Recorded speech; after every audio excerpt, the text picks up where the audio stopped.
What is going on, YouTube? Welcome back to Fireside Rangers. I'm your host, Eric Wilson, today joined by my co-host, Colin Alcabes. Today, we're back to talk about the Rangers' fourth line and why we think they could be in contention of being one of the best fourth lines in the entire world of hockey. So we're going to break down all the players on that line and talk about our predictions for them this upcoming season. So we're going to get right on into that. But before we do, make sure you guys like, subscribe, ring that bell so you don't miss notification. Be sure to leave your thoughts down in the comment section below. And be sure to follow us on all of our social media platforms at Fireside Rangers. But Colin, before we even actually get into that, quick announcement. We decided it wasn't really worth dedicating a whole episode to, but the Rangers did make some staff updates. Blake Wheeler, he's hired. A couple other people hired. I'm happy for all of them. It's all behind the scenes management stuff, so not really the most flashy news to talk about. Just wanted to briefly bring it up. Colin, if you have any thoughts on the hirings, you can feel free to give them, or if not, you can bring us right into that fourth line discussion. Honestly, I like the hirings. I like Blake Wheeler. I liked him when he was on the team. I thought he was a really good locker room guy.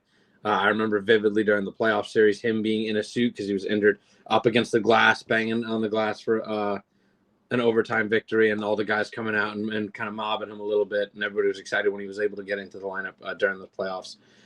So I like him coming back into the organization. And Ryan Clough, another former Ranger, he had left the Sharks and come here. I like what they've been doing over there in terms of like GM moves. They've been taking on assets and flipping them for more and making really quality picks over there and just stocking up on young talent. So I'm not opposed to bringing a guy over like that. I know he's assistant GM. I don't know if it's in Hartford or in the NHL, but either way, I'd like to have another former player, another guy like that joining the roster, but joining the team for the Rangers here today. I mean, I'll jump in real quick. I have the official announcement from the New York Rangers pulled up. I believe it's going to be with the Rangers, Ryan Clough, because Ryan Martin was also hired, and he was hired as the associate general manager and general manager, and they specifically say of Hartford Wolfpack. Okay. Ryan Clough, it just says assistant general manager. So I think that's a similar title he held over in San Jose. So it's a lateral move for him. But, it makes us a little bit better and gives Drury another guy to kind of lean on, especially when it comes to some of those younger players in these drafts, because San Jose has been having incredible drafts recently. So, yeah. And I mean, while we're here breaking it down, I'll just list the other two hirings specifically. Jim Sullivan, also hired as assistant general manager. I'm not too familiar. I'm also not familiar with his game. So congrats to him. And then just so we can officially wrap up that Blake Wheeler thing, he was hired as the hockey operations advisor. So he'll be advising the hockey operations. All right. Now, I will say me and Colin did apply for all four of these jobs. I'm not going to be butthurt that we didn't get it. But if the Rangers have another terrible season, just know that we tried. And the Rangers just chose to go other directions. They said we didn't have enough experience, but I think running this channel for like 3 years now, I think we're at. That's what I'm saying. I think that's enough. So we tried, guys. We did. But anyways, let's get into this discussion on the Rangers' fourth line. Now that we wrapped up those hirings, I will officially ask you, Colin, how are you doing today? And I'm good. Which of the fourth line players do you want to talk about first? I am good. I believe it's only 12 days until the Rangers play hockey against the Devils. So fire me up. And first things first, I want to get into the biggest of the fourth linemen, Adam Edstrom, a guy who's been a fan favorite when he's played. Obviously, injuries hampered him last year. But before he went down, he was having a very good year. Let's see the stats. He had 5 goals and 4 assists for 9 points in 51 games. Not the most flashy, I understand. But everybody who watched knows that he doesn't make his difference on the score sheet. He makes it with good hits and solid forecheck. At 6'7" and 240 pounds, he does not move like a man of that size. He moves like a guy who's 5'8". He's incredibly fast. And, the one upside to his game that Rempe has yet to find is his body control. I feel like he's very poised along the boards. He's really good at winning those puck battles and things like that. And he's just for a guy of his size, it is incredible to watch him skate as fast as he does with the precision that he has. And I think he adds speed and obviously size to that fourth line. So I think he's going to be a big part of this fourth line this upcoming season. Only 23 years old, just signed a new deal. $975,000 for the next 2 years. And I would like to say before I get into the rest of these guys, I think the fourth line in total is a little over $3 million in total, which is crazy. If you look back to Barclay Goodrow, he was making more than this entire fourth line is right now. We don't got to touch on that. I'm just saying. That's good. That's good cap management right there. You get 3 guys on that fourth line, all who are very capable players, making less than what you had one guy making on that fourth line not too long ago. So do you want me to move on to the next? You want to touch on this? I'll just throw in one thing. I'm kind of gonna repeat a little bit of what you said. I remember when Adam Edstrom was first getting going in this league, I used to always say he was just Rempe, but who could skate and doesn't take as many penalties. And I still stand by that. Rempe worked on his skating quite a little bit. He's gotten better with it. He's looking a little more agile out there on the ice. But Edstrom is obviously a much better skater still. And I think the lack of penalty taking is what I really appreciate about him. I love Matt Rempe with all my heart. I really hope we get to see him play this upcoming season at least a little bit, and I'm sure we will. He'll be in and out of the lineup every so often. But, when we're looking at the core fourth line group that we're going to see for a majority of the season, unfortunately, Matt Rempe doesn't make that cut. So we've had the discussion ever since the 2 were rookies. Who do we prefer playing? Is it Rempe? Is it Edstrom? I think there are certain cases where I'd prefer Rempe, like big rivalry games against physical opponents like the Devils, who are going to try to start something with us. That's when you'd probably prefer a Rempe type of player. But if we're going against a skilled opponent, if we're playing against the Florida Panthers, who we know are a dominant team that we're going to really have to play our best to beat, I'm probably putting Edstrom in there. So that's just my 2 cents on it. Really happy that Edstrom's going to be getting a lot of playing time this year, and I'm really excited to see what he has to contribute for the Rangers this season. But Colin, you're the stat guy. You've got everything pulled up. You're ready to rock and roll with that. I just want to suggest that the next player we talk about is Taylor Radish. I'm very excited to discuss him. So I'll let you if you differ and you would rather talk about. We can go that route. We can go that route. All right. I just, even though I'm like the lead host, I want to make sure you still have your freedoms, right? You can pick whatever you want to do. This is you right now. I'll let you take over. We'll run it. We'll run it with Radish. So obviously next up, Taylor Radish, 6'3", 198, playing right wing, 27 years old, just signed with the Rangers for 2 years at a $1.5 million cap hit.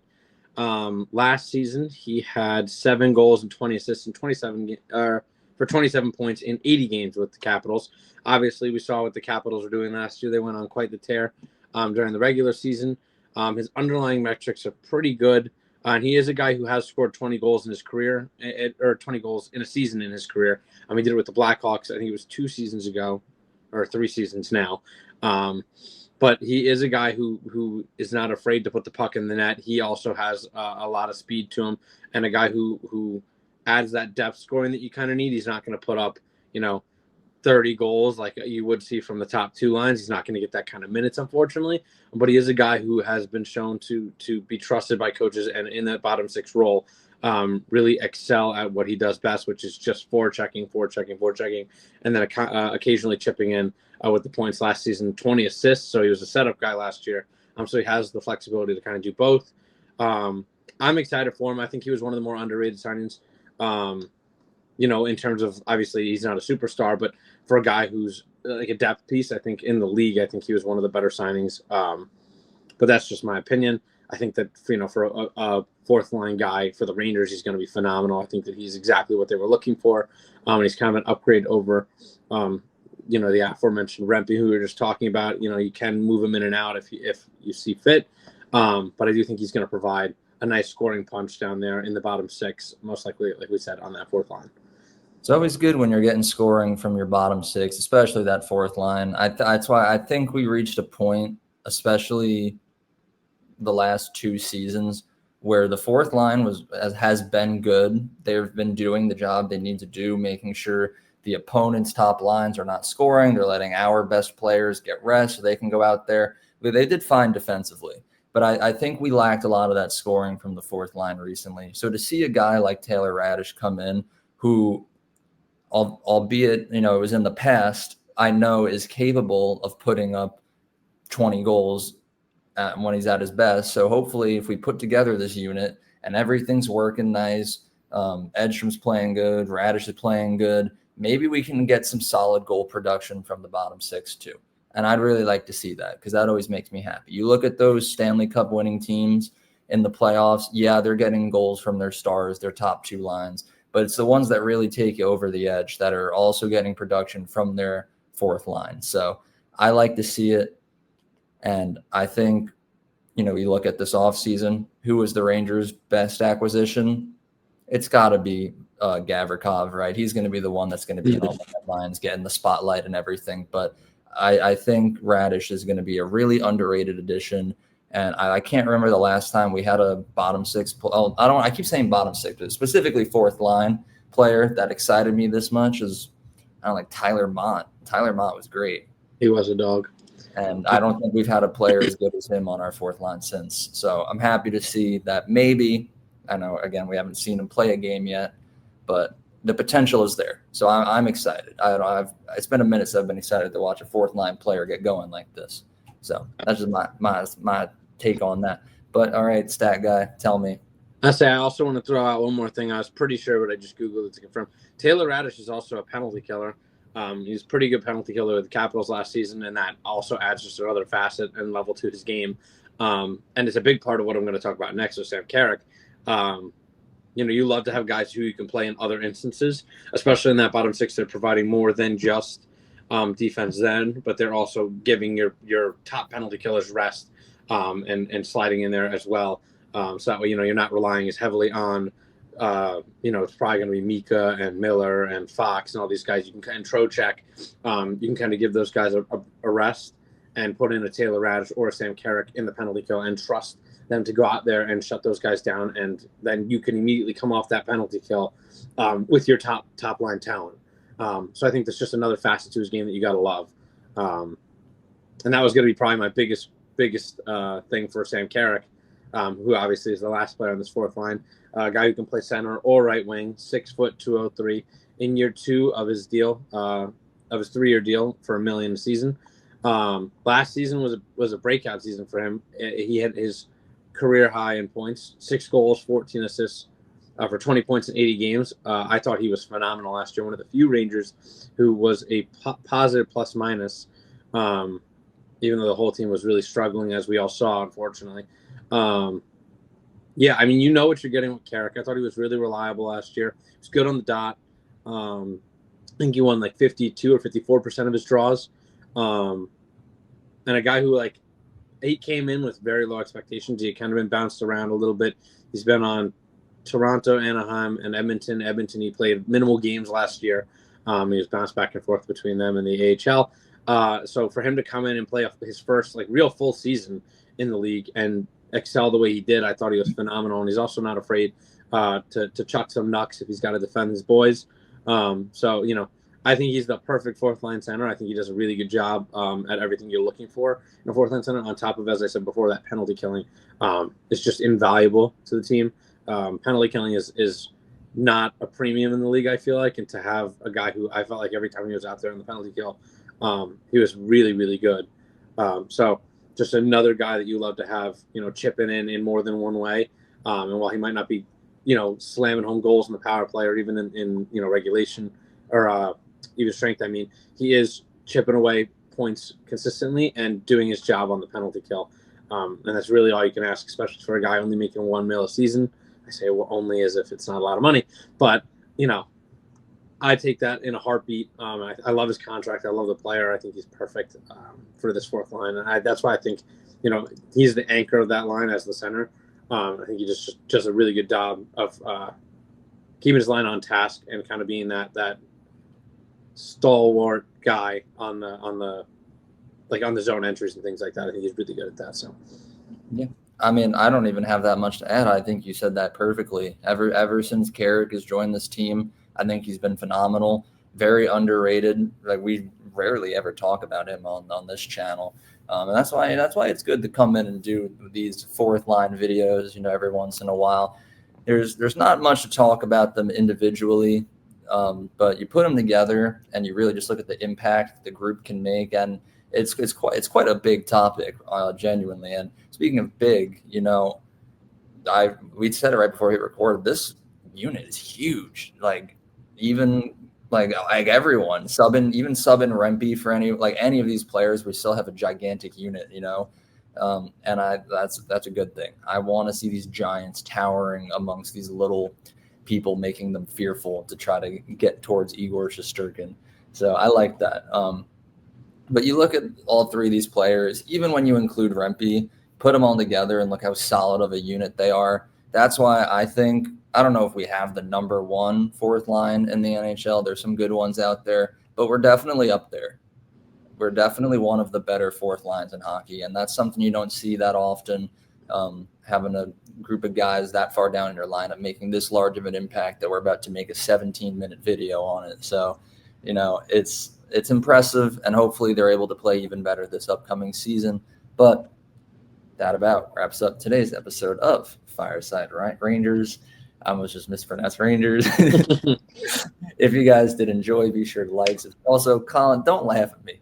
In the last 48 hours, I've had 5 cavities filled. My mouth has been numb. Oh, here we go. Here come the excuses. I can't speak, but I'm doing it anyway for the love of the game. So, yeah, to everyone watching, make sure you floss.